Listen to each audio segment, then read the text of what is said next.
Tatlong konsihal sa Dagupan City pinatawa ng preventive suspension ng Office of the President. Kaugnay niyan may live report si Claire Lacanilaw Dungca. Claire? Chris, pinatawan ng preventive suspension order ang tatlong konsehal ng Dagupan City. Ang suspension order ibinaba mismo ng Office of the President.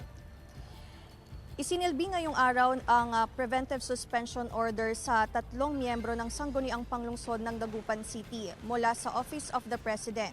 Kabilang sina Councilor Redford Erfe Mejia, Councilor Alipio Fernandez at Councilor Victoria Serina Lim Acosta.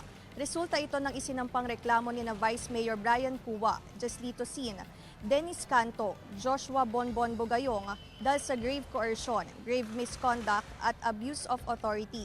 Sa isang sesyon ng sangguniang panglungsod noong 2023, bigo ang tatlong konsehal na mapanatili ang standard ng decorum.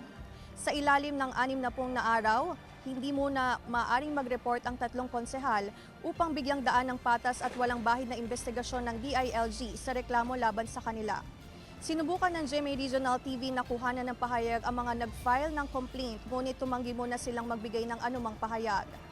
Chris, sa ngayon sinusubukan pa rin ng GMA Regional TV 1 North Central Luzon na makuhanan ng tatlong konsehal na pinatawan ng suspension order. Chris.